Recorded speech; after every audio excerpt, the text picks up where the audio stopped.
Hello guys and welcome back to my channel Suits and Cylinders, where today I'm going to just give you a quick update on what I've been up to and the story behind buying a 1930s pre-war Tourer with a crack in its engine.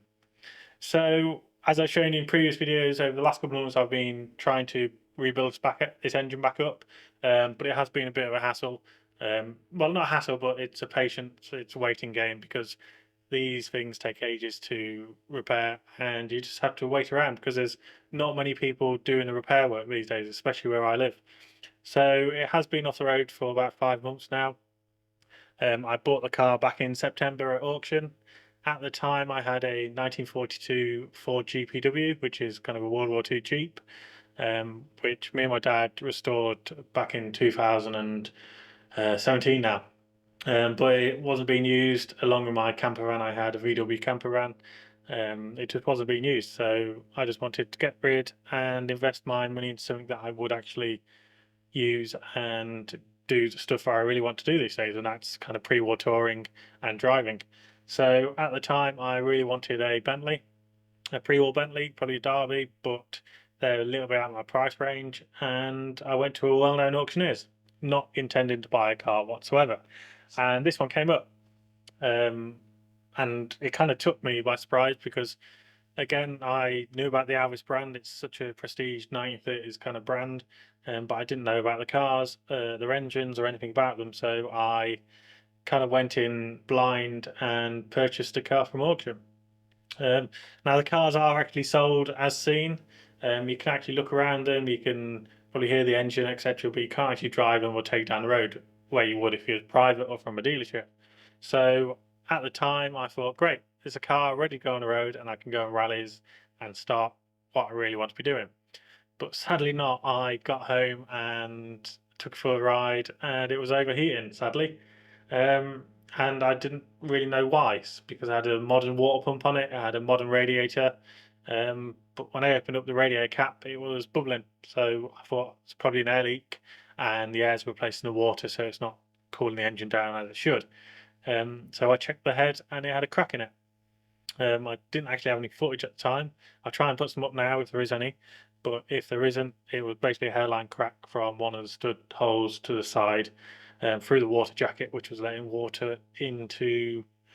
air into the water system. So I got that off and thought I'll go and get it skimmed, get it repaired, and that was off for a couple of months. I think about 3 months, and then I thought I'll give the block a test over, and it also had a crack in it. I'll show you where it was now. So this is the repair that's happened. It had a small crack from the water jacket and the core plug. So that's been repaired now, and the whole head has been and block has been skimmed, and I replaced it. Now it is a big job replacing this block, and I'll just show you a couple of images of us replacing it now.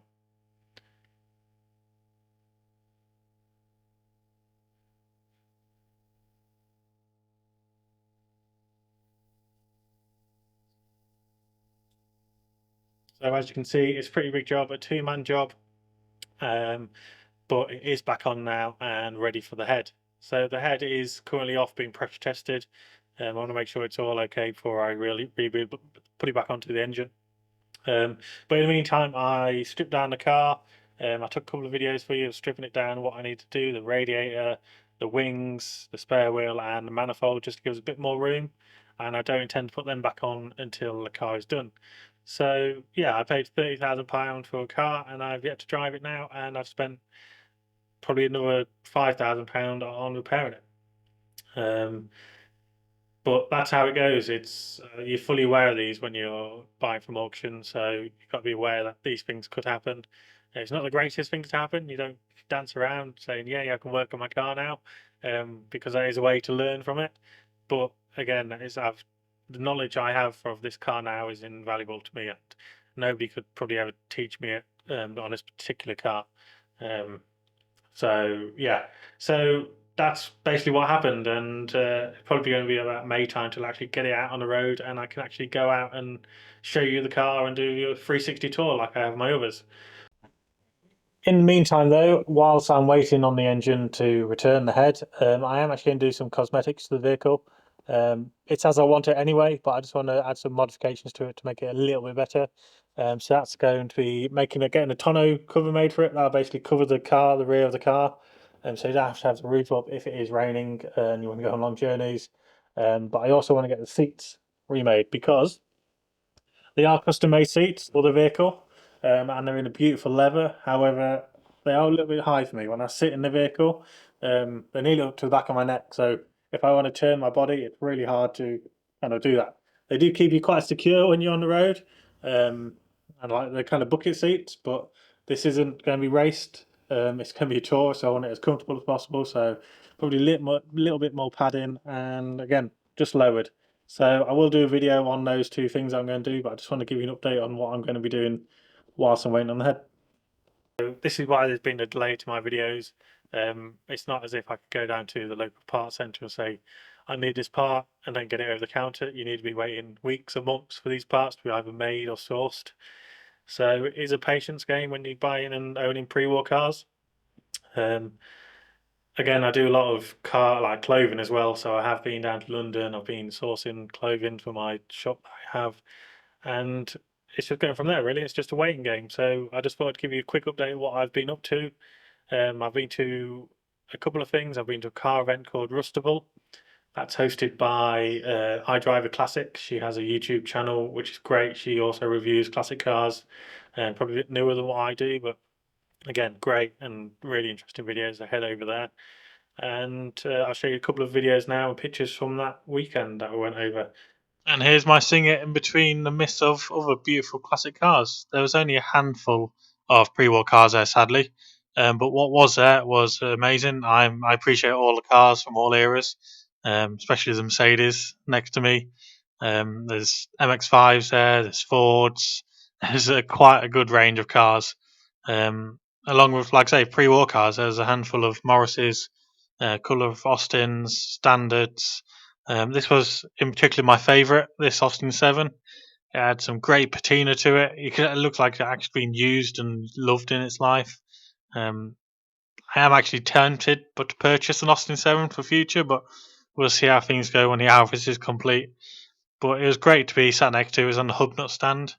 Another favourite of mine was this Rover 14 Speed, similar to mine, but as you can see, it's got a streamlined body to the rear, and it probably had a tuned engine as well. I've never seen one before. I didn't even know they existed until I saw it, so that was great. You've also got the Jaguar museum next door, full of beautiful pre-war Jaguars as well as the earlier and later ones. And another favourite of mine was hidden at the back of the workshop, and that was what looked to be an Alvis supercharged front-wheel drive. I didn't actually see any more than that, but really made me want to get my Alvis on the road. And stuff to buy. Nearly bought that RAC badge. Decided not to. Told myself I had too many. And again, some great items there. A great event, and I look forward to the next. So there we are, guys. Just a quick update on why I haven't posted in a month, and basically what I've been up to on the cars in the meantime. So I'm not going to leave it as long next time because the parts that I've been waiting for are coming. It's just been a waiting game, and I can't really create content on stuff that I can't repair just yet. But again, I've been to shows, I've been to car events, and just been up to a couple of bits in the garage as well. So I think my next video will be about the aerial. The part that I ordered is coming this upcoming week, so I'll be showing a video fitting that and basically what went wrong with the vehicle and getting it out on the road to do a 360. I will also be going down to a couple of car dealerships that just specialise in pre-war cars, and a couple of car auctions that also have pre-war cars in there, just to show how you actually purchase these cars other than just going to a private seller. So again, this intent of this video and this channel is just to get the new generation involved into pre-war car scene. There are clubs out there that kind of like introduce new members, and if they're under a certain age, you get discount on the club membership, or you've got events that are just focused on the new generation. But there's not much out there kind of showing what it is actually like owning the cars, or where you can buy them from, or what you can actually do on them and repair them yourself without major costs involved. Stuff like Austin 7, so you can buy it as your first car and take it to college, A to B. And there's not everybody's cup of tea, but that's kind of like people we need back into the pre-war car scene. and I'm going to be doing a lot more on that this year. So yeah, join me next on my next video. Hopefully it won't be as long till next time we see each other. But yeah, just a quick update what I'm doing, and we'll see you next time. Thank you for watching.